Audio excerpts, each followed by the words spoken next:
Good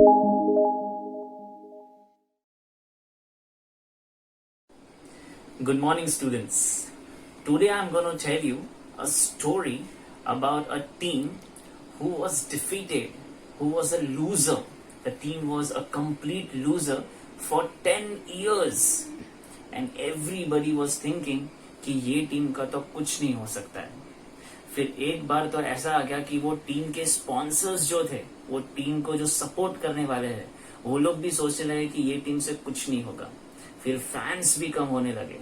फिर उनको एक कोच मिला और वो coach he was a genius. उसका बचपन से एक ही एम था कि अगर बनना है तो कोच ही बनना है, और वो भी हेड कोच ही बनना है. तो उस बंदे ने ये टीम के साथ किया क्या, जो उसकी पहली मीटिंग थी तब उसने ना एक चीज के बारे में ना वो टीम को बहुत क्लियर कर दिया कि हम सब लोग मिलके, उसकी पहली स्पीच के बारे में बता रहा हूँ, वो किसके साथ डील कर रहा है, ऐसी टीम के साथ डील कर रहा है जो 10 साल से लूजर्स है. और वो लूजर्स को वो ये बता रहा है कि हम सभी लोग आज के बाद सभी लोग है ना परफेक्शन का पीछा करेंगे और परफेक्शन से हमारी हर एक एक्टिविटी करते रहेंगे. और फिर उसने बोला हम परफेक्शन को कभी पा नहीं पाएंगे. Will never achieve that perfection. तो अभी करना क्या है, तो उन्होंने बोला कि हमें हर रोज है ना परफेक्शन के पीछे दौड़ना है और वो दौड़ते हम है ना एक्सीलेंस को अचीव कर लेंगे. तो उसने बोला ये कैसे होगा. देखिए हम लोग रोज प्रैक्टिस करेंगे और रोज थक जाएंगे. जब भी थकेंगे तभी एक चीज याद रखना है कि हमारे प्रिंसिपल्स को भूलना नहीं है. उसने बोला प्रिंसिपल एक ऐसी चीज है जो अगर आप ऑक्सफोर्ड डिक्शनरी में जाके देखोगे, and he said that's a fundamental truth. एक ऐसी ट्रूथ जिसको आप कभी चेंज नहीं कर सकते. आप लूजर्स हो या विनर्स हो या नॉर्मल हो, आपको वो प्रिंसिपल को कभी चेंज नहीं करना है. एंड देन ही सेड कि आप जब भी थक जाओगे तब आपको उससे ज्यादा और कोशिश करनी है. अगर आपकी कैपेसिटी 6 आवर्स की है दौड़ने की, तो आप आज आपको 6.15 करना है, 15 मिनट ज्यादा करना है. उसने दूसरी बात बताई कि आप कभी गिर गए तो आपको रुकना नहीं, आपको उठ के फिर से जाना है. And then he said a very important line for you and me कि आपका जब भी मूड ना हो तब भी आपको काम करते रहना है. And I love this 3 principle in my life also. कि कुछ भी हो जाए हमें ना करते रहना है, आगे बढ़ते रहना है. और फिर उसने ये बोला कि जब आप ये करते रहोगे तो आपके बॉडी को एक हैबिट आ जाएगी कि हमें कुछ भी करके हमें हमारे लाइफ में we have to keep on moving. And then he said a very important line for this lecture, that chase the perfection to achieve the excellence. You have to keep on chasing it every day. So with this note, let me start with today's part, which I'm going to discuss with you all, that is surface chemistry. Surface chemistry एक ऐसा chapter है, अगर आप text book उठा के देखोगे तो 11th standard में महाराष्ट्र बुक में वो दिया है, पर एनसीईआरटी बुक में ये चैप्टर 12th स्टैंडर्ड में है. तो जब भी एमसीक्यूज क्वेश्चंस फ्रेम होते हैं तो बहुत सारे बुक्स उसको 12th में फ्रेम करते हैं और बहुत सारे बुक्स उसको 11th में फ्रेम करते हैं. ये चैप्टर एमएचसीईटी एग्जाम में भी है, जेडब्ल्यू एग्जाम में भी है. इस सभी एग्जाम्स में कभी कभी 1 क्वेश्चन आता है या कभी कभी 2 क्वेश्चन आते हैं. पर पूरे चैप्टर को, वेदर इट इज एनसीईआरटी और whether it is Maharashtra board, उन्होंने पूरे चैप्टर को 3 पार्ट में डिवाइड किया है. उन्होंने फर्स्ट पार्ट एब्जॉर्प्शन दिया है, सेकेंड पार्ट कैटालिस्ट के बारे में दिया है, एंड थर्ड पार्ट कोलॉइड्स के बारे में दिया है. तो आप सोचोगे कि सर कौन सा पार्ट ज्यादा पूछता है. आप धीरे धीरे लेक्चर सुनते जाओगे तो आपको पता चलेगा कि मैक्सिमम पार्ट किसका है और मैक्सिमम क्वेश्चन भी कहां से आता है. मैं आपको फर्स्ट पार्ट पे लेके जाता हूं, that is adsorption. When I'm talking about adsorption, let me tell you the spelling of the adsorption is ADSOR. ADSOR, उसके आगे का तो आपको पता है, and it is not ABSOR. वो स्टार्ट के जो 2 लेटर्स है वहां पे AD है, AB नहीं है. और उसका मतलब ये है कि उन्होंने स्टार्ट में, अगर आप चैप्टर पढ़ोगे तो उन्होंने एडसॉर्प्शन एंड एब्जॉर्प्शन, ये दोनों का उन्होंने डिफरेंस बताया है.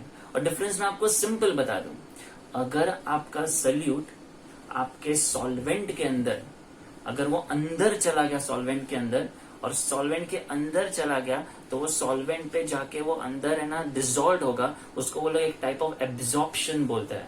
बिकॉज जब वो बीच में होगा सल्यूट का particle, at that time it will be equally surrounded by all the particles of solvent. पर अगर वो सल्यूट सिर्फ सरफेस पे है तो there will be a surface के पार्टिकल्स, सरफेस के जो सल्यूट का पार्टिकल होगा it will be pulled by the solvent particle from the down, but there are no solvent particle at the top. तो ऊपर एयर के पार्टिकल्स हैं, नीचे सॉल्वेंट के पार्टिकल्स हैं, तो ऑब्वियसली ये अनबैलेंस्ड फोर्स होगा, और ये अनबैलेंस्ड फोर्स की वजह से है ना ये सरफेस पे ना वो पार्टिकल यहाँ पे स्टिक रहेगा। ये जो पार्टिकल जो सरफेस के ऊपर है उसको वो लोग है ना एडजॉर्प्शन बोलते हैं। तो जो सरफेस पे होता है वो ad adsorption, that is surface part, it's a surface chemistry.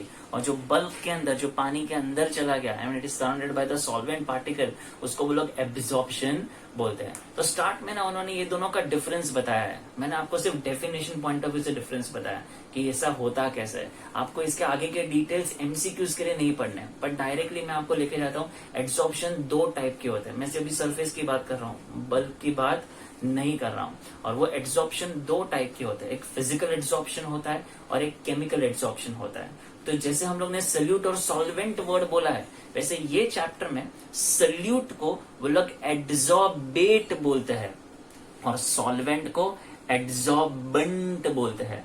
तो way we say solute dissolved in a solvent, वैसे ये लोग बोलते हैं adsorbate got adsorbed on adsorbent surface. तो एड्सॉर्बेंट जो हो गया वो आपका सॉल्वेंट हो गया, और एड्सॉर्बेट जो हो गया वो आपका सल्यूट हो गया। I hope it is very clear. I am going very slow to make the sentences clear in your mind. पर एज आई सेड कि अगर वो सल्यूट एड्सॉर्बेंट पे अगर एड्सॉर्ब्ड हो रहा है, अगर वो एड्सॉर्ब्ड हो रहा है, तो इट मीन्स वो एड्सॉर्बेंट के साथ कुछ तो फोर्स ऑफ अट्रैक्शन होगा। वो फोर्स ऑफ अट्रैक्शन के थॉट प्रोसेस से उन्होंने ये एड्सॉर्प्शन को दो टाइप में डिवाइड कर दिया। One is physical adsorption, which is called as physioption, and second is called as chemical adsorption, that is called as chemisorption. Physical adsorption और chemisorption में क्या होगा कि दो चीज हो सकता है, या तो वो है ना सरफेस पे स्टिक हो जाएगा, या तो वो सरफेस के साथ है ना केमिकल बॉन्ड बना लेगा। पर सिर्फ सरफेस पे लाइटली स्टिक है, इट मीन्स इसके अंदर है ना वैंडरवॉल्स फोर्स है। वैंडरवॉल्स फोर्स होते ही ऐसे कि ना वो कभी बॉन्ड नहीं होता है, that is just a minute and instantaneous force of attraction होता है।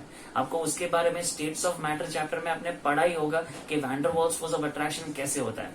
वो कैसे होता है वो मैं डिटेल में नहीं जा रहा हूँ, पर मैं आपको बता दूं सबसे वीकेस्ट फोर्स जो होता है वो वैंडरवॉल्स फोर्स होता है। तो मैंने बोला जो फिजिकल एड्सॉर्प्शन होता है, वो फिजिकल एड्सॉर्प्शन क्या होगा कि जो एड्सॉर्बेंट मटेरियल होगा, वो एड्सॉर्बेंट मटेरियल के ऊपर जब एड्सॉर्बेट आएगा, तो वो एड्सॉर्बेट और एड्सॉर्बेंट के बीच में जो फोर्स होगा वो वैंडरवॉल्स फोर्स होगा, जो वीक फोर्स होगा। तो एक लेयर बना गया, एक लेयर आगे जिन्होंने वैंडरवॉल्स फोर्स से एड्सॉर्बेंट के साथ एक लेयर बना दिया, फिर दूसरा लेयर भी बनाएगा फर्स्ट लेयर के साथ, फिर दूसरे लेयर के साथ थर्ड लेयर भी बनाएगा, थर्ड लेयर के ऊपर फोर्थ लेयर भी बनाएगा। तो यहाँ पे मल्टीपल लेयर्स बन सकते हैं भाई, बिकॉज ये लोग सिर्फ एक दूसरे पे स्टिक है, means there is a minute attraction between them, that's called as instantaneous force of attraction, that is called as a van der Waals force of attraction.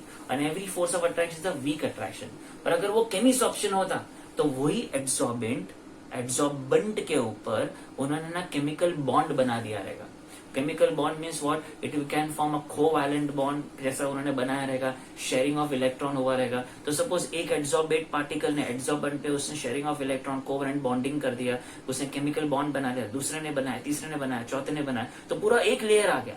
अभी एक लेयर, फर्स्ट लेयर ने ऑलरेडी एड्सॉर्बेंट के साथ बॉन्डिंग कर दिया, तो second layer first layer के साथ अभी बॉन्डिंग नहीं कर सकता। क्यों नहीं कर सकता? बिकॉज ऑलरेडी वो एड्सॉर्बेंट के साथ अपना इलेक्ट्रॉन शेयर कर रहा है, तो फर्स्ट लेयर सेकेंड लेयर को पकड़ नहीं सकता, उसको ना होल्ड नहीं कर सकता। इसलिए वो लोग बोलते हैं कि जो केमिसॉर्प्शन है वो सिंगल लेयर होता है, और जो फिजियोप्शन है वो मल्टीपल लेयर होता है। पर बॉन्डिंग वाइज देखोगे तो केमिसॉर्प्शन ज्यादा स्ट्रॉन्गर है, बिकॉज वो केमिकल बॉन्डिंग है, इट्स स्ट्रॉन्गर। और यहाँ पे तो just instantaneous force of attraction है। तो अगर आप देखोगे मैंने बहुत सिंपल बताया डेफिनेशन के हिसाब से और उसे डिफरेंशिएशन के हिसाब से कि फिजियोप्शन में क्या होता है। फिजियोप्शन में ना वीक वैंडरवॉल्स फोर्स होता है, केमिसॉर्प्शन में क्या होता है, स्ट्रॉन्ग केमिकल बॉन्ड होता है, तो फोर्स ऑफ अट्रैक्शन उसका स्ट्रॉन्गर है। दूसरा मैंने आपको बताया कि फिजियोप्शन में ना मल्टीपल लेयर्स बन सकते हैं, पर केमिसॉर्प्शन में सिर्फ सिंगल लेयर ही बन सकता है।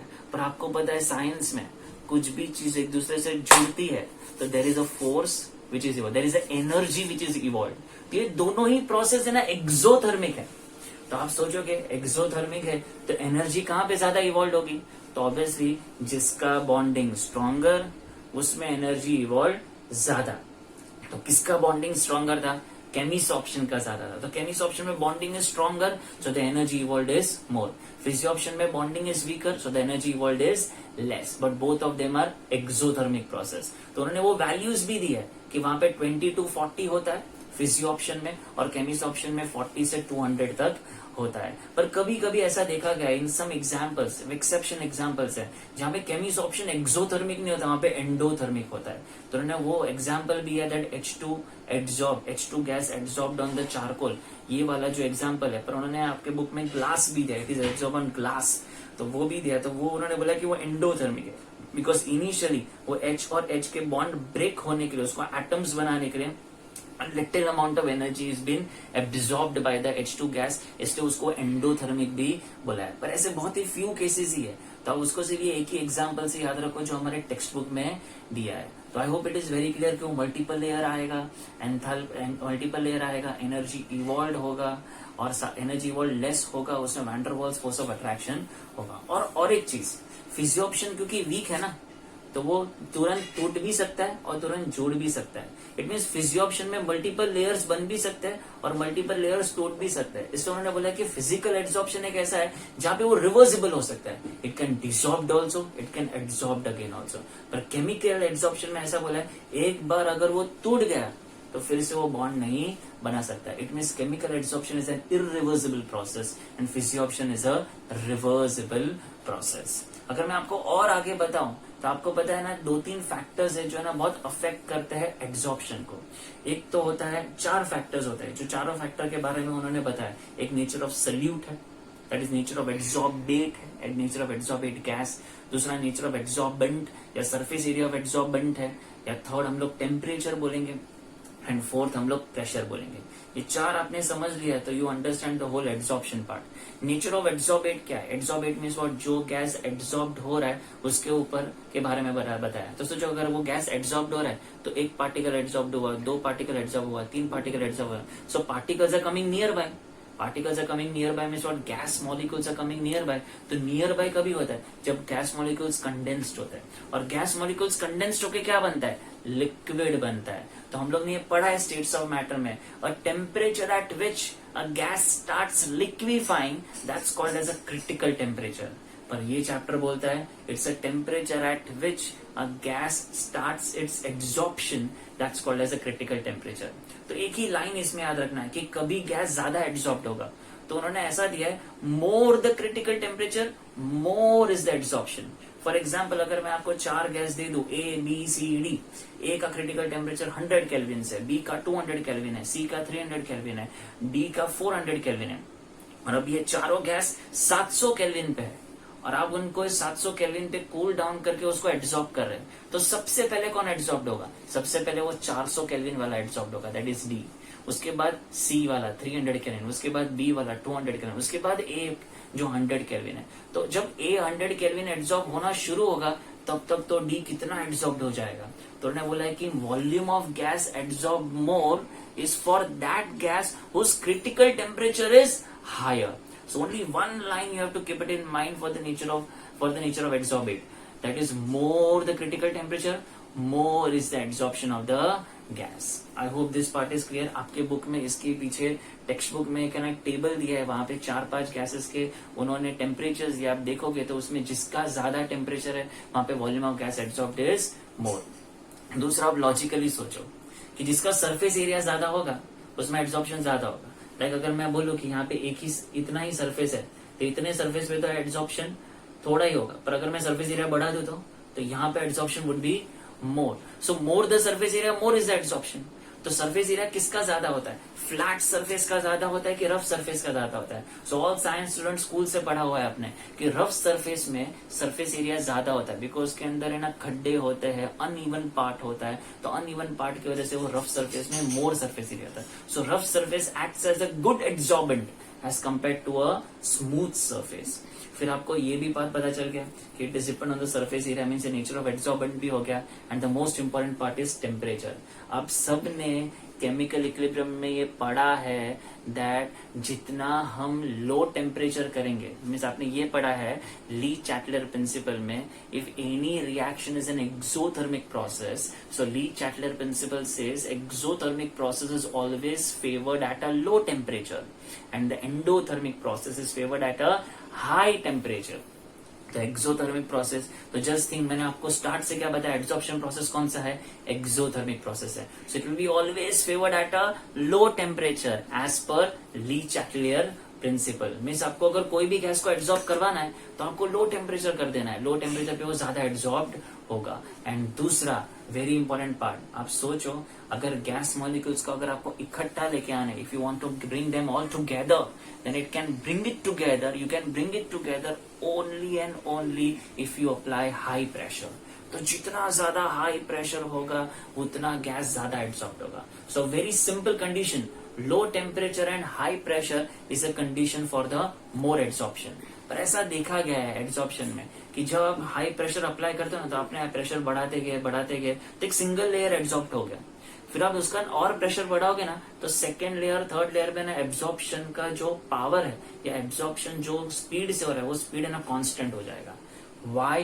बिकॉज अभी वो मल्टीपल लेयर्स बना है, तो मल्टीपल लेयर्स में स्पीड क्या हो जाएगा, सेम होगा। और दे से there are no more surface area where the absorption can be increased. So it's a very simple thing. It works in a simple pressure range. Means एक छोटे से pressure range पे ही it is directly proportional. Means more the pressure, more is the absorption, but it works only in a particular pressure range. So it is not working at a high pressure, at a very high pressure. तो वो pressure range कौन सा होगा, वो depend करता है gas to gas, वो differ करेगा। तो अगर मैं आपको simple अगर एक चीज बता दूं इसमें simple, अगर मुझे याद रखना है तो लो टेम्परेचर हाई प्रेशर है। और आप सब लोग याद रखो, आप सब ने पढ़ा है स्कूल टाइम से और स्टेट्स ऑफ मैटर चैप्टर में भी पढ़ा है दैट अगर गैस को कंडेंस करना है तो हमें एक ही कंडीशन यूज करना है, और वो कंडीशन कौन सा है, लो टेम्परेचर एंड हाई प्रेशर। तो गैस को कंडेंस करके लिक्विड बनाने के लिए भी लो टेम्परेचर हाई प्रेशर, और एब्जॉर्प्शन को फास्ट करने के लिए, एब्जॉर्बेंट पे फास्ट करने के लिए भी same criteria, low temperature and a high pressure. So what are the four factors which are affecting adsorption? One is nature of adsorbate, second is nature of adsorbent, that is surface area, third is temperature and the pressure. तीनों के लिए एक ही line, nature of adsorbate के लिए क्या है, more the critical temperature, more is the adsorption. Second nature of adsorbent में more the surface area, more is the adsorption. Third one क्या है, low temperature, fourth one क्या है, high pressure. Low temperature, high pressure will create more and more adsorption. I hope it is very clear. These are the four factors which affects the adsorption. और ये adsorption में एक last part जो आपको बताया, इसके बाद उन्होंने दिया Freundlich adsorption isotherm. वो Freundlich adsorption isotherm का आप इक्वेशन देखोगे ना, it is x by m directly proportional to p raised to 1 by n है। मैं आपको बुक में दिखाता हूँ, पर let me explain you what is x by m. मैंने ये x बाय m ऐसे सुना कि x बाय m ऐसा था कि उन्होंने बुक में ऐसा दिया कि मास of gas absorbed and m क्या पता है, मास ऑफ एब्जॉर्बेंट। ये x बाय m क्या पता है, सोचो कि ना मुझे ना एग्जाम में 100 मार्क का पेपर है और मुझे एक महीने से मेरी मम्मी, मेरी बहन, मेरे भाई, मेरे टीचर्स, मेरे फ्रेंड सभी लोग बोल रहे कि बेटा तू पढ़ाई कर पढ़ाई कर पढ़ाई कर। उन सबके बोलने की वजह से मैंने पढ़ाई करना शुरू किया, और एक महीने के बाद जब मैंने एग्जाम दिया and I got a good marks. So why I got good marks, because of the efforts. पर वो एफर्ट्स किसके वजह से आए, when so many people, my relatives, my mom, my teachers, my friends, everybody told me study study study study, everybody put that thing into my mind. तो मेरा mind एकदम pressurise हो गया, भाई अभी तो पढ़ना ही पड़ेगा। और तो आपने पढ़ा और आपको क्या मिला पता है, 100 में से सपोज मुझे 75 मार्क्स मिले, तो वो क्या था पता है, मैं 100 मार्क का पेपर था पर मैं 75 एब्जॉर्ब कर सका। तो सोचो ये 100 मार्क का पेपर, ये पूरा 100 मार्क का पेपर है, पर उसमें से सिर्फ 75% एब्जॉर्ब हो गया, 25% रह गया। तो वो क्या था पता है, 75 पार्ट जो x बाय m है ना, x is the amount of gas absorb, that is 75, and m क्या है, द ओवरऑल 100 पार्ट की पूरा मास ऑफ एब्जॉर्बेंट, मींस ये पूरे mass of absorbent is what 100, और एब्जॉर्ब कितना हुआ ओनली 75। तो वो 75 by 100 वो x by m डिपेंड किसके ऊपर करेगा, जो मेरे ऊपर प्रेशर आ गया था कि मैंने प्रेशर आया तो मैंने पढ़ाई की, वैसे गैस के ऊपर ज्यादा से ज्यादा प्रेशर करोगे तो वो ज्यादा एड्सॉर्प्शन करेगा. That is Freundlich adsorption isotherm. Means very simple कि ये हमारा केमिस्ट्री का बुक है. अगर मुझे ये एड्सॉर्बेंट है, सपोज ये एड्सॉर्बेंट है, अगर मुझे इसका 75% कवर करना है तो मैं ज्यादा से ज्यादा प्रेशर अप्लाई करूंगा तो उतना मेरा x/m बढ़ेगा. What is x? Mass of gas adsorbed. What is m? mass of the adsorbent. So what is x/m? That is amount of gas adsorbed on the adsorbent, and it is directly proportional to what? It is directly proportional to pressure. और इसके ऊपर graph है. We'll go directly to the graph part. See this Freundlich adsorption isotherm. जैसे मैंने बताया x/m is directly proportional to pressure raised to 1/n, and यहाँ पे k क्या है? proportionality constant है. अगर n, ये जो n का वैल्यू है वो ग्रेटर देन 1 है, पर जो 1/n का जो वैल्यू होगा वो always it will be in between 0 and 0 to 1. Means वो फ्रैक्शन में होगा तो 0 to 1 के बीच में होगा 1/n. पर it depends on what? It depends on nature of gas. Nature of gas पे वो डिपेंड करेगा. ओके तो ये भी कांस्टेंट है, n भी कांस्टेंट. अगर आप लॉग अप्लाई करोगे, सपोज विदाउट लॉग देखो कैसा ग्राफ है.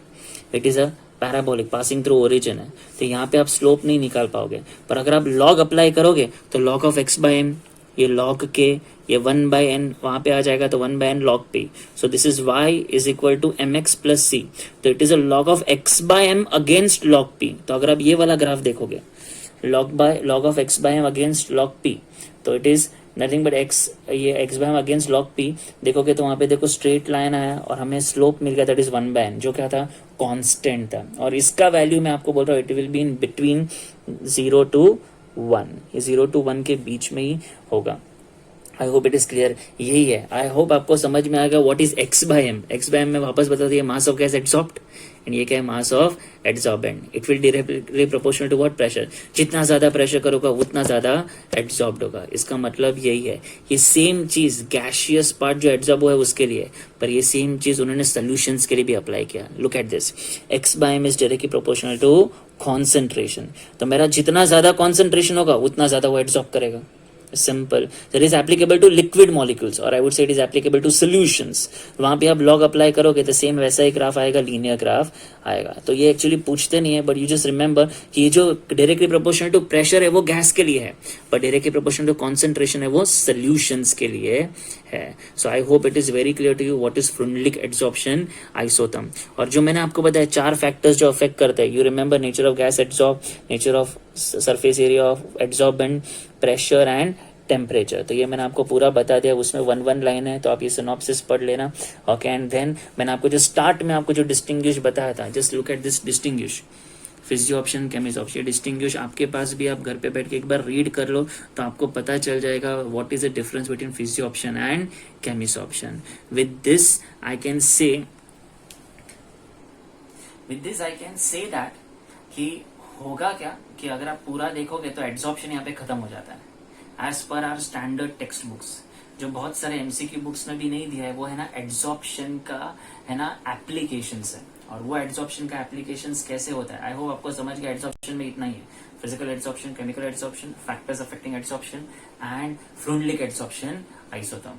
But there are application of adsorption. Application of adsorption में मैं आपको सबसे पहले बता दूं, वैक्यूम क्रिएट करने में एड्सॉर्प्शन यूज होता है. ये कोई भी ऐसा फ्लास्क है तो फ्लास्क के अंदर अगर आपको वैक्यूम क्रिएट करना है तो उन्होंने कोई ऐसा पार्टिकल डाल दिया, फॉर सपोज चारकोल डाल दिया, तो चारकोल क्या करेगा पता है? ट्रेस अमाउंट ऑफ एयर को ना एब्जॉर्ब कर लेगा. तो फिर वो क्या करेगा? पूरा हाई प्रेशर वैक्यूम क्रिएट करेगा अंदर. वो कभी कभी किसी रिएक्शंस में हमें यूज होता है. फिर आपको पता है कंट्रोल ऑफ ह्यूमिडिटी में, ह्यूमिडिटी कंट्रोल करने में भी वो यूज होता है. कोल माइंस में जब जो वर्कर्स काम करते हैं तो उनको मास्क दिया जाता है. वो मास्क के अंदर ही चारकोल होता है, और वो चारकोल क्या करता है पता है? जो पॉइजनस गैस है उसको एब्जॉर्ब कर लेता है, so that a worker can breathe the air which is having oxygen into it. So only oxygen will be breathed and not that poisonous gas, because the poisonous gas will be absorbed by that mask. ये सभी example फिर आपको पता है chromatography होता है, indicators में use होता है. इंडिकेटर्स में कैसा होता है पता है? कुछ ऐसे इंडिकेटर्स होते हैं जो है ना डाई के साथ कलर बताते हैं. तो वो अगर वो मेरा कुछ ऐसा प्रेसिपिटेशन पार्ट होता है, मीन जैसे आप है ना टाइट्रेशंस करोगे, नॉर्मली एड्सॉर्प्शन टाइट्रेशंस या नॉर्मल प्रेसिपिटेशन टाइट्रेशंस करोगे, तो उसमें जो प्रेसिपिटेट बनेगा ना वो है ना जो भी आपका इंडिकेटर होगा, सपोज ईओसिन इंडिकेटर होगा या फ्लोरोसिन होगा, वो फ्लोरोसिन के 2 ड्रॉप मेरे प्रेसिपिटेट के पे ना एब्जॉर्ब्ड हो जाएंगे and it will give you a colour and that colour becomes the end point of my titration. फिर आपने ये भी सुना हेट्रोजीनियस कैटलिस्ट। हेट्रोजीनियस कैटलिस्ट क्या होता है? हेट्रोजीनियस कैटलिस्ट में क्या होगा, इसके सब गैशियस सब्सटेंस हो गया, रिएक्टेंट और प्रोडक्ट, और उसमें क्या होगा, ये आएगा कैटलिस्ट जो सॉलिड होगा, तो सॉलिड के ऊपर है ना हमारे गैशियस सब्सटेंस एब्जॉर्ब हो जाएंगे, तो वहां पे भी वो पूरा यूज होगा। ये सब एप्लीकेशन मैं आपको धीरे धीरे बता रहा हूँ, ये सब एप्लीकेशन से मैं आपको डिटेल में बता रहा हूँ, आप इनके सिर्फ नाम भी याद रखोगे तो भी चलेगा। और वो नाम कहाँ पे है, आप सब लोग एनसीईआरटी बुक में जाना, एनसीईआरटी बुक में ये पेज पे मैंने सबका यहाँ पे अंडरलाइन करके दिया, ऑलमोस्ट एवरीथिंग मैंने बता दिया। कलरिंग मैटर के लिए, हेट्रोजीनियस के लिए, सप्रेशन ऑफ इनर्ट गैस के लिए भी हम लोग चारकोल यूज करते हैं, that is activated charcoal use करते हैं, okay. And then curing disease के लिए सम ड्रग्स में भी वो यूज होता है। फ्रॉथ फ्लोटेशन प्रोसेस आपको पता है जनरल प्रिंसिपल्स में, वहां पे sulphide ores are selectively adsorb by the pine oil, वही यहाँ पे दिया है, ओके। एड्सॉर्प्शन इंडिकेटर्स और क्रोमेटोग्राफिक में भी यूज होता है। आप एक बार ये रीड कर लोगे तो पता चल जाएगा। Right now I am not going more into the details of it, but I hope you understood that you also need to do the application of adsorption. And now I can say that this adsorption part, the first part of the surface chemistry is done. Second part of surface chemistry is on catalyst. Catalyst में ना बहुत कुछ होती है। Catalyst आपने ये है ना केमिकल काइनेटिक्स में भी पढ़ा है, तो हर बार सबको पता है कैटलिस्ट क्या करते हैं, 8th स्टैंडर्ड से पता है क्या करता है, it increases the speed of reaction. पर मेरा क्वेश्चन आपसे ये है, how it increases the speed of reaction. हम लोग को ये तो पता चल गया, एवरीबडी नो, इन 8th स्टैंडर्ड में बता दिया आपको, पता है सिंपल एक रिएक्शन था 8th स्टैंडर्ड में, मैन्युफैक्चरिंग ऑफ ऑक्सीजन। जो ऑक्सीजन हॉस्पिटल में ऑक्सीजन सिलेंडर में फिल होता है, वो ऑक्सीजन सिंथेटिकली आर्टिफिशियली वो लोग कैसे बनाते हैं, तो वो रिएक्शन आपको 8th स्टैंडर्ड में दिया था, KClO3 को डिकम्पोज करके बनाते हैं। तो उसमें कैटलिस्ट कौन सा यूज होता है, मैंगनीज यूज होता है, MnO2 यूज होता है। तो आपको ये पता चलेगा कि MnO2 पाउडर है ब्लैक कलर का, तो as a catalyst it is used and वो रिएक्शन को स्पीड अप कर देता है। पर मेरा क्वेश्चन यही है, सबको पता है catalyst increases the speed of reaction, but how it increases the speed of reaction, and now I tell you how it increases the speed of reaction. आप लॉजिकली सोचो, अगर मैं कैटलिस्ट यूज ना कर रहा हूँ, if I am not using any catalyst, okay, तो 2 gaseous molecules को मुझे रिएक्ट करवाना है, तो एक गैसियस मॉलिक्यूल्स एक साइड है, दूसरा गैसियस मॉलिक्यूल दूसरे साइड है, तो सबसे पहले जो मैं एनर्जी उनको दूंगा, तो वो एनर्जी जो दूंगा वो तो सबसे पहले मैं उनको नियर बाय लाने में लगूंगा। तो my first 20-30 joules will be used in bringing them together, and once they'll come it together, and then the next part of energy will be used to make them react together. It means पहले 20-30 joules उनको इकट्ठा लेके आएंगे, and next 30-40 joules वो एक दूसरे के साथ रिएक्ट हो गए। तो ये तो क्या हो गया, विदाउट कैटलिस्ट हो गया। पर आपने क्या पढ़ा, with catalyst is increases the speed of reaction. तो कैटलिस्ट क्या करेगा, वो ही 2 गैसियस मॉलिक्यूल्स हैं, सेम फ्लास्क के अंदर है, आप उसके अंदर एक कैटलिस्ट डाल दो, तो कैटलिस्ट क्या करेगा, लुक हियर, कैटलिस्ट क्या करेगा, यहाँ पे ना गैस एब्जॉर्ब होगा, यहाँ पे भी गैस एब्जॉर्ब होगा, यहाँ पे भी वो दूसरा गैस एब्जॉर्ब होगा। तो ऐसे गैस एब्जॉर्ब हो गए, तो नाउ जस्ट थिंक, पहले गैस जैसी एब्जॉर्ब हुआ तो अपने आप वो एब्जॉर्ब हुआ, तो मुझे कोई एनर्जी नहीं देना पड़ा। ये कैटलिस्ट ने क्या किया पता है, it has provided a surface area, name of the chapter surface chemistry. तो catalyst is providing a surface area, वो सरफेस एरिया पे गैस एब्जॉर्ब्ड हो जाता है, दूसरा गैस भी एब्जॉर्ब्ड हो जाता है, so they are almost nearby to each other. And then next जो मैं अभी मैं उसको हीट सप्लाई करूंगा, वो हीट सप्लाई क्या करेगा, directly since they are nearby, directly ये दोनों को रिएक्ट कर देगा and I will get my product. तो सपोज विदाउट कैटलिस्ट मुझे 70 जूल्स लगता है, but with catalyst I will get only 40 joules. Why 40 joules में रिएक्ट होगा, बिकॉज मुझे वो जो 30 joules स्टार्ट में लगते थे मॉलिक्यूल्स को नियर बाय लाने के लिए, अब वो मुझे नहीं चाहिए, because what I have done, I have provided a surface area, जिसके वजह से वो अपने आप ही टुगेदर आ गया। So what I am trying to tell you, catalyst how it increases the rate of reaction, by providing a surface area. What happens on the surface area? They come nearby. Since they are coming nearby, so you know कोई भी reaction को होने के लिए सबसे पहले उसको activate करना पड़ता है, और वो रिएक्शन विदाउट कैटलिस्ट अगर आप देखोगे तो एक्टिवेशन एनर्जी बहुत हाई होता है, जो मैंने आपको बता दिया 70 है, but without catalyst was 70 joules, but with catalyst was only 40 joules. तो कैटलिस्ट ने क्या किया पता है, सरफेस एरिया प्रोवाइड करके 40 जूल्स एनर्जी एब्जॉर्ब करवाया रिएक्टेंट पे। तो उसने क्या किया पता है, वो पूरे रिएक्शन का एक्टिवेशन एनर्जी कम कर दिया। So this is a famous question comes in MCQ, catalyst increases rate of reaction because catalyst provides surface area. By providing surface area, it is lowering the activation energy of the reaction. So this is the reason this is how it increases the rate of reaction. I hope it is very clear to you कि catalyst कैसे work करता है। Okay आपको ये भी पता है catalyst दो टाइप के होते हैं, होमोजीनियस कैटलिस्ट होता है और हेट्रोजीनियस कैटलिस्ट होता है। होमोजीनियस कैटलिस्ट क्या होता है, रिएक्टेंट और प्रोडक्ट अगर दोनों लिक्विड में है और कैटलिस्ट भी लिक्विड में है तो तीनों का फेज सेम है तो वो homogeneous catalyst.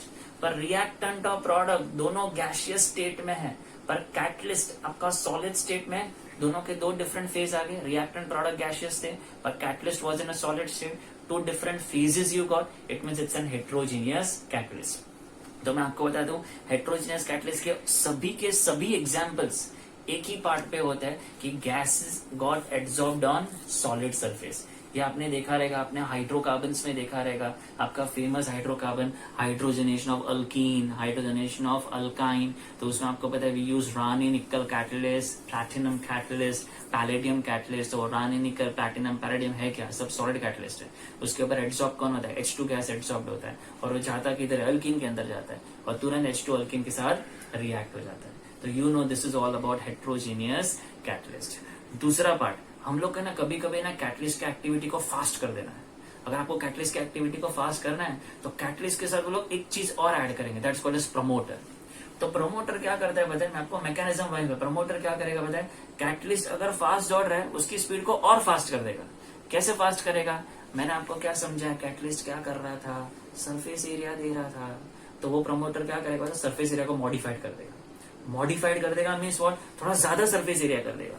So promoter what does it do, it provides more surface area. Rather than saying more surface area, you must say it modifies the surface area due to which more molecules will be absorbed and more product would be formed. So promoter क्या करता है, it increases the catalyst का speed. Second, कभी कभी क्या होता है, इतना स्पीड में रिएक्शन हो जाता है कि हमें वो स्पीड को कंट्रोल करना पड़ता है। तो कंट्रोल कभी करना पड़ता है, हम लोग घर पे तो है ना यूजुअली क्या करते हैं, थोड़ा सा वेसल में ही भाजी बनाते हैं, थोड़ा 200 ml बनाते हैं, थोड़ा 200 ml बनाते हैं, या वो लोग दूध बनाते हैं तो वो लोग 1 लीटर बनाते हैं, 2 लीटर बनाते हैं। पर इंडस्ट्री में उनको वो दूध 1 टन बनाना है, सोचो 1 मिलियन बनाना है तो उनको कितना ज्यादा लगेगा। तो कभी कभी वो रिएक्शन होते होते 24 घंटे हो जाता है, पर कभी कभी वो ओवर रिएक्शन हो जाता है, तो हमें वहां पे उसको कंट्रोल करना पड़ता है। तो तभी अगर वो रिएक्शन को कंट्रोल करना है then you have to put inhibitors. वो इनहिबिटर क्या करेगा, डायरेक्टली वो क्या करेगा, इनहिबिटर आप जैसे ही ऐड करोगे वो है ना कैटलिस्ट को पॉइजन कर देगा। पॉइजन कर देगा का मतलब वो इनहिबिटर आएगा कैटलिस्ट के साथ रिएक्ट हो रहा है। यूजुअली देखो कैटलिस्ट पे क्या हो रहा है, कैटलिस्ट पे क्या हो रहा था, कैटलिस्ट पे रिएक्टेंट एब्जॉर्ब हो रहा था। अब जैसे ही इनहिबिटर आएगा ना, वो इनहिबिटर कैटलिस्ट के साथ रिएक्ट हो जाएगा। रिएक्ट हो जाएगा तो क्या हो जाएगा, कैटलिस्ट को डिस्ट्रॉय कर देगा। द वर्ड कैटलिस्ट को डिस्ट्रॉय कर दिया, उसको वो लोग बोलते हैं कैटलिस्ट गॉट पॉइजन्ड।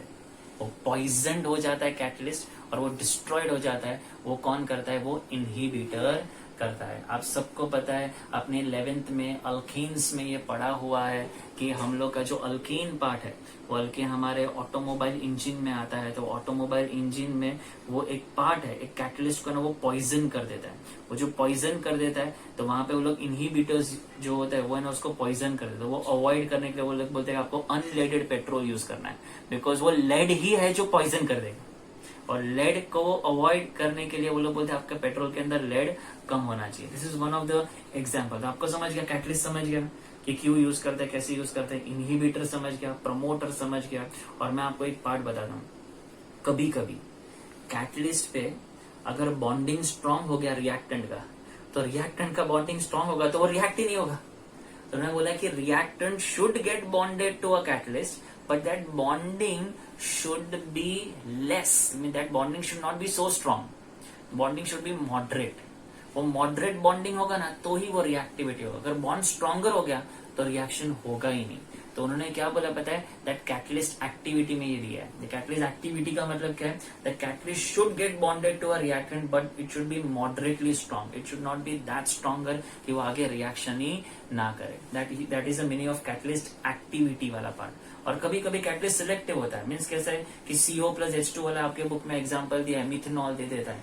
तो अगर मैंने निकल कैटलिस्ट है वो इसमें यूज किया, तो वही दो रिएक्टेंट में अगर मैंने कॉपर कैटलिस्ट डाल दिया तो मुझे प्रोडक्ट नहीं मिलेगा।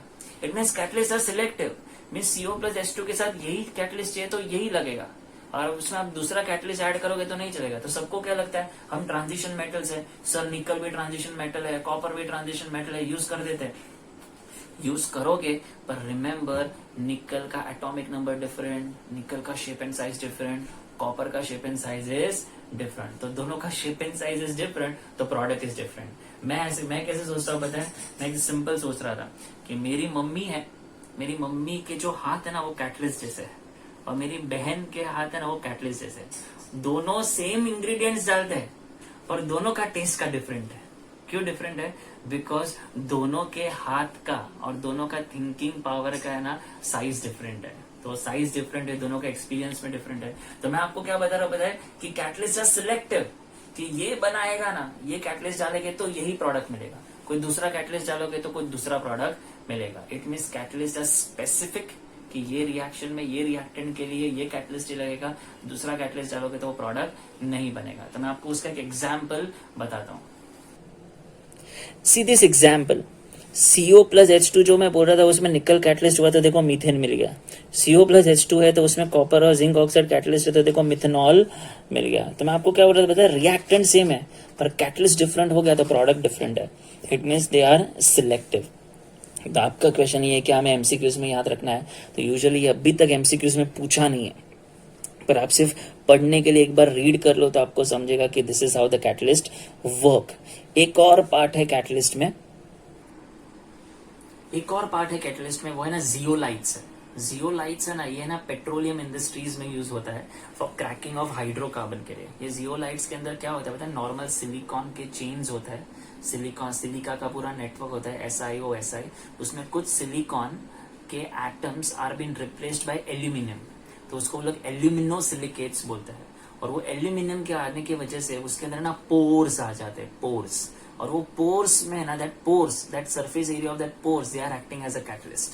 और वो कैटलिस्ट है ना पेट्रोलियम इंडस्ट्री में यूज होता है। ZSM5 करके एक जियोलाइट है, वो यूज होता है फॉर क्रैकिंग ऑफ हाइड्रोकार्बन। तो उसमें वो यूज होता है, कभी ये पूछा नहीं है पर सिर्फ मैं आपको बता दूं, ये जियोलाइट्स के मैंने इसलिए आपको बताया, एल्यूमिनियम और सिलिकेट्स इसलिए बताया जस्ट टू टेल यू उसके shape, and it is very selective. Means एक बार जियोलाइट इसमें यूज होगा तो और कहीं पे यूज नहीं होगा, उसके शेप के वजह से it is use in a petroleum industry. उसके बाद एक और पार्ट है, वो है ना एंजाइम कैटलिस्ट के बारे में। तो आप अगर बायो के स्टूडेंट्स हैं तो आपको एंजाइम कैटलिस्ट के बारे में पढ़ने की जरूरत नहीं है, बिकॉज आपको बायो में एंजाइम पार्ट बहुत अच्छे से आ गया। मैं आपको मैकेनिज्म में एक चीज बता दूं, पूरे कैटलिस्ट में होता क्या है कि ये कैटलिस्ट है, यहाँ पे रिएक्टेंट एड्सॉर्ब्ड हो गया। जैसे ही रिएक्टेंट एड्सॉर्ब्ड हो गया तो उसको आप हीट देखोगे तो दो रिएक्टेंट रिएक्ट होकर प्रोडक्ट बनाएंगे। तो वो दो रिएक्टेंट रिएक्ट होकर तो पहले इंटरमीडिएट बनेगा, वो इंटरमीडिएट डायरेक्टली प्रोडक्ट में कन्वर्ट होगा और वो प्रोडक्ट में कन्वर्ट होकर डायरेक्ट डिसॉल्व हो जाएगा। मीन्स रिएक्शन किधर हो रहा है, कैटलिस्ट के सरफेस एरिया पे हो रहा है। So what is mechanism, mechanism is पहले रिएक्टेंट एब्सॉर्ब होगा, वो हीट एब्सॉर्ब करेगा तो रिएक्शन स्टार्ट होगा, इंटरमीडिएट बनेगा, और जैसे इंटरमीडिएट प्रोडक्ट में कन्वर्ट होगा तो डायरेक्ट डिसॉल्व हो जाएगा, and catalyst is recovered as it is. That's why we say catalysts do not take part in the reaction, because it is not reacting, it is just providing the surface area. ये पूरा mechanism है। तो आपको enzyme catalyst में बहुत सारे NEET students पूछते हैं कि सर वो एंजाइम के सब आएंगे क्या, तो आपको जो एंजाइम बायो में थे वो एंजाइम आपको याद रखना है। सीईटी में यूजुअली एंजाइम कैटलिस्ट पे क्वेश्चंस नहीं आते, तो आप ये नहीं करोगे तो it's okay, it's fine, okay. पर इसमें एक दो कैटलिस्ट के एग्जाम्पल है जो बहुत फेमस है, जो आपने पी ब्लॉक में पढ़े हैं। तो I just want to show you that one table जो आपने पी ब्लॉक में पढ़ा है। जस्ट सी दिस, ये टेबल में हेबर्स प्रोसेस है। वो Haber's process it is a formation synthesis of ammonia में यूज होता है, और उसमें कैटलिस्ट देखो क्या यूज होता है, it's a finally divided ion. और याद रखो molybdenum is a promoter, okay, promoter होता है इसमें, और उन्होंने ये कंडीशंस दी है। ऑसवर्ल्ड प्रोसेस है, ऑसवर्ल्ड प्रोसेस आपको पता है वो किसके लिए होता है, HNO3 के लिए, वो बनाने के लिए यूज होता है, ये भी हमें पी ब्लॉक में है। और उसमें कैटलिस्ट क्या है, प्लैटिनाइज्ड एस्बेस्टोस वो यूज हो रहा है।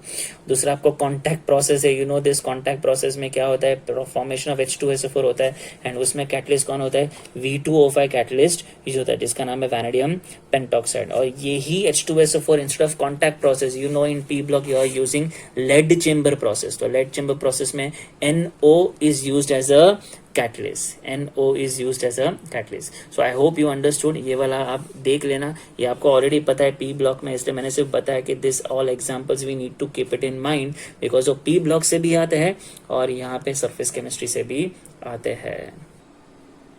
So I hope you understood कि पूरा कैटलिस्ट में क्या क्या इंपॉर्टेंट था। होमोजीनियस कैटलिस्ट इंपॉर्टेंट था, हेट्रोजीनियस कैटलिस्ट का मीनिंग इंपॉर्टेंट था, उसके कुछ एग्जांपल्स आप कर लेना। मैंने आपको एग्जांपल्स नहीं दिए बिकॉज एग्जांपल का मैंने आपको वेराइटी बता दिया, आपको सिर्फ उनका फेजेस देखना है। If they are in same phase, homogeneous, अगर they are in different phase as compare to reactant and product, then they are in heterogeneous. फिर आपको मैंने कैटलिस्ट एक्टिविटी क्या होता है, कैटलिस्ट सिलेक्टिविटी क्या होता है, प्रमोटर क्या होता है, इनहिबिटर क्या होता है, वो एक बार आप पढ़ लेना। प्रमोटर और इनहिबिटर का जो एग्जाम्पल आपके टेक्स्ट बुक में है वो एक बार आप रीड कर लो। मैं आपको एक और एग्जाम्पल बताता हूँ। तो जो प्रमोटर का जो एग्जाम्पल है, प्रमोटर और इनहिबिटर का, मैं आपको एक क्लासिक एग्जाम्पल देता हूँ। रिएक्शन एक ही है पर उसमें दो डिफरेंट सब्सटेंस यूज होता है। तो यहाँ पे जो दिखा है H2O2 को डिकम्पोज करोगे तो H2O और O2 मिलेगा, you know H2O2 is hydrogen peroxide, where iodide is used as a catalyst. यहाँ पे मैं आपको प्रमोटर की बात नहीं कर रहा हूँ, यहाँ पे मैं आपको कैटलिस्ट की बात कर रहा हूँ, सॉरी, मैं आपको कैटलिस्ट और इनहिबिटर में बताता हूँ। यहाँ पे iodide is used as a catalyst so that this reaction, this decomposition becomes faster। पर यही रिएक्शन यहाँ पे टॉप पे देखो, यही रिएक्शन H2O2, ये इनहिबिटर में, जस्ट सी यहाँ पे इनहिबिटर में they have used addition of dilute acid और ग्लिसरॉल। ये डाइल्यूट एसिड और ग्लिसरॉल अगर आप ऐड करोगे तो ये रिएक्शन स्टॉप हो जाएगा, मींस इनहिबिट हो जाएगा। तो इट मींस सोचो कि आयोडाइड डाला तो रिएक्शन फास्ट हो जाएगा, पर आयोडाइड की जगह पे डाइल्यूट एसिड और ग्लिसरॉल ऐड किया तो वो इनहिबिट हो जाएगा। So I hope you understood what do you mean by dilute, what is the importance of this reaction. यहाँ पे एक रिएजेंट है जो इंक्रीज करेगा स्पीड ऑफ रिएक्शन, और एक रिएक्शन है जो एक रिएजेंट है जो क्या करेगा, डिक्रीज करेगा स्पीड ऑफ रिएक्शन को। So you understood what is promoter, what is inhibitor, what is catalyst में कैटलिस्ट एक्टिविटी समझ गया, कैटलिस्ट सिलेक्टिविटी समझ गया, एंजाइम कैटलिस्ट मैंने बोला वो नहीं करोगे चलेगा। और जो मैंने फ्यू एग्जांपल्स बताए वो फ्यू एग्जांपल्स आप याद रखो। और याद रखो सरफेस केमिस्ट्री के बाद कैटलिस्ट एक ऐसी चीज है जो DNF ब्लॉक में भी आता है, केमिकल काइनेटिक्स में भी आता है, पी ब्लॉक में भी आता है। तो पूरे टेक्स्ट बुक में जहां जहां कैटलिस्ट है सब लर्न कर लो, बिकॉज वो कैटलिस्ट के ऊपर मैच द कॉलम टाइप या कोई है ना सिंपल MHCET में डायरेक्ट एक MCQ आ जाएगा कि इसका कैटलिस्ट क्या है। क्योंकि आपने बोर्ड एग्जाम दिया है तो आपको मोस्ट ऑफ द कैटलिस्ट आते होंगे, पर अगर नहीं किए तो एक और बार कैटलिस्ट रिवाइज करना है। With this I am finishing the second part of this chapter, that is catalyst part. तो दो पार्ट है, one is adsorption, other one is catalyst. आप ये वीडियो फिर से देखो तो आपको एड्सॉर्प्शन और कैटलिस्ट के सब MCQ टाइप समझ जाएंगे। अब ये सुनने के बाद आप कोई भी लेवल के MCQ सॉल्व कर लो, यूनिवर्सल बुक में या MTG बुक में या कोई और भी बुक में आपको सॉल्व करना है, सिंगेज बुक है, whichever book you want to solve करो। उसमें कुछ भी डाउट्स आ रहे हैं तो you can message me personally and then we can solve it together. तो याद रखना टेक्स्ट बुक रीड करना बहुत इंपॉर्टेंट है ये चैप्टर के लिए, for MHCET, for JEE, for NEET students. एक बार रीड करो textbook, because what I said in the start, remember, if we chase the perfection, we'll achieve the excellence. And by reading the textbook, we can achieve that perfection and we can remember things in a more better way. I hope you like the video, enjoy, and all the best for your further studies.